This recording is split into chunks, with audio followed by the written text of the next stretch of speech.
So, Sean, what steps do people need to go through before they actually dye their hair?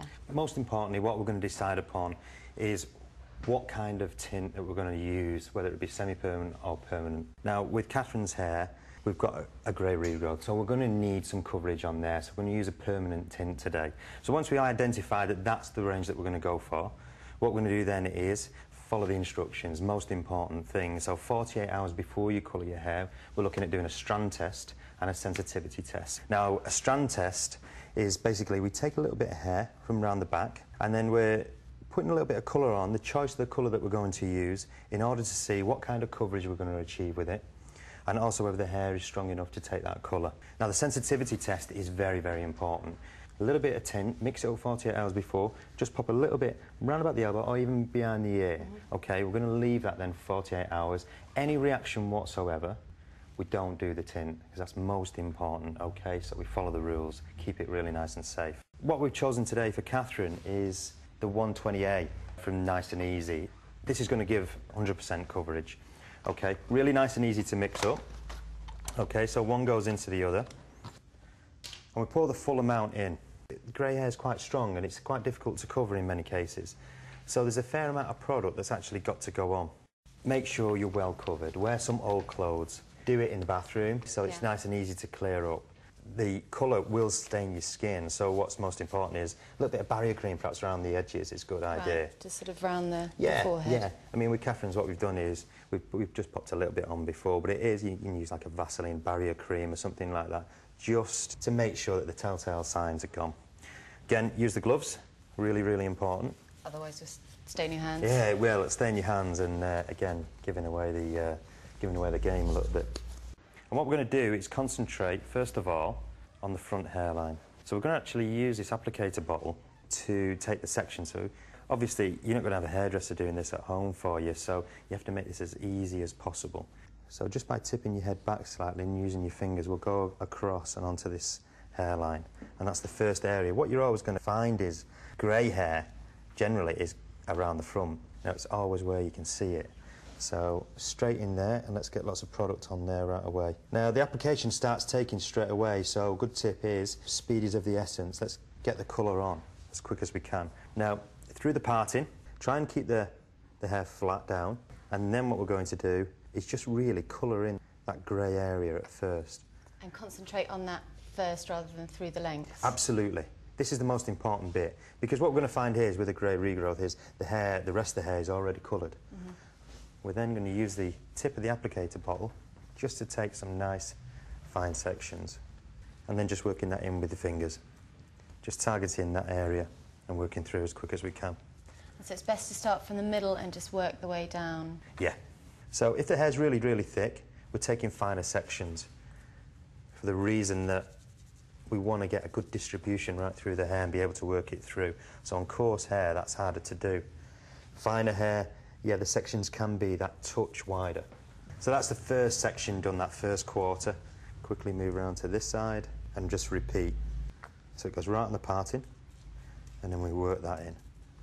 So we can see that there's not any colour going onto the mid-length and ends just yet. We'll do that right at the last for the simple reason that the hair is already coloured. So we don't want it to drop too dark. The porosity of the hair is a key factor in this, and it will change what results you get. So if the hair's already pre-coloured, remember that it will react differently to hair that isn't already coloured. And that's a really important thing to remember, especially when you're choosing the shade. So are there any things people should avoid when they've got coloured hair then? The idea behind this is to keep colouring really, really simple and easy to understand. It's like any job, you know, some jobs are just more complicated than others, and if you're in doubt, seek some professional advice, because there's nothing worse than it going wrong, because really the instructions may have been bypassed slightly. If you've got bleached hair, do be careful on what you're choosing to put on. So the processing time on this starts at 25 minutes. And do you start the clock on that as you start at the top or as you're finishing? We start the clock as soon as we finish, bearing in mind that it has been on the front just that touch longer. But really right from the time when we finish, and that's why the application has to be fairly swift. And you talked about starting a clock. Would you recommend literally having a stop clock? I would. You just get carried away with the time, you know, the TV can go on, take a call, and the next thing you know, you know, the colour's been on a lot longer. What we've got to remember is that it's also in contact with the scalp. So although this contains a very, very light peroxide, enough to get the colour working and activated, it can have an effect on the scalp, especially when you're lightening. What are the worst case scenario results? Well, yeah, worst case scenarios is that it can result in some blistering. So follow the instructions. Absolutely, to the letter. Okay, so virtually at the end now, last few sections. And then what we're going to do is just go back and just cross-check over everything, just to make sure that we've not missed any areas. There we go, all done. Okay, so to recap, we're choosing first of all semi-permanent or permanent colour.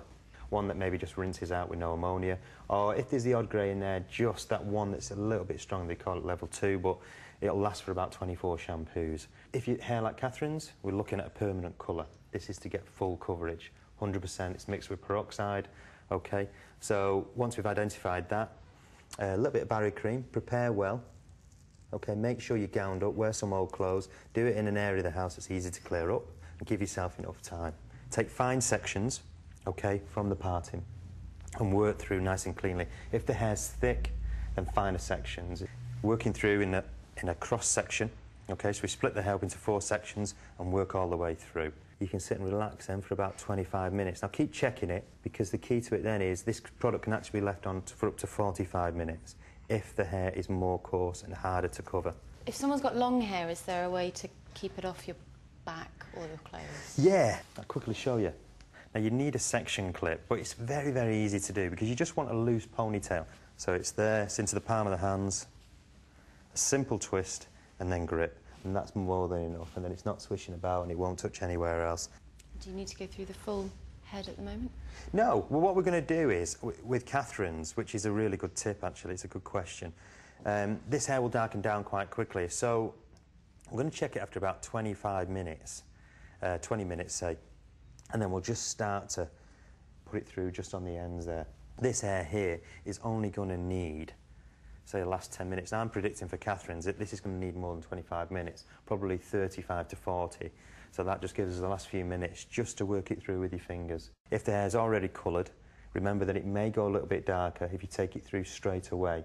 Leave it for the last, say, 10 to 15 minutes, and then just lightly brush that through. That's just going to be enough to refresh the ends.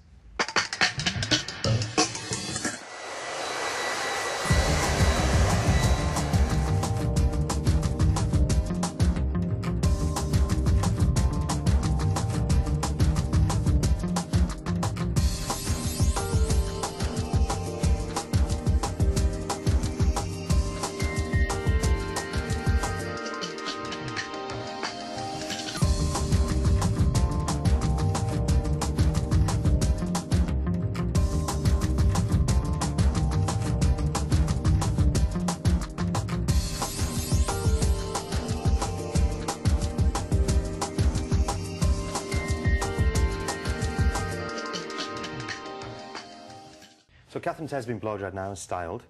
So we'll just pull this hair down now so you can see just whereabouts that parting was and the coverage on there. So that was 25 to 30 minutes that we left that on for. 30 minutes in actual fact, last 5 or 10 minutes we just took it through to the ends. The reason why we've done that, we can see here, the ends have not gone too dark. We've got that shine and even colour right from the root, and it comes all the way through then into the ends. Hair feels fabulous.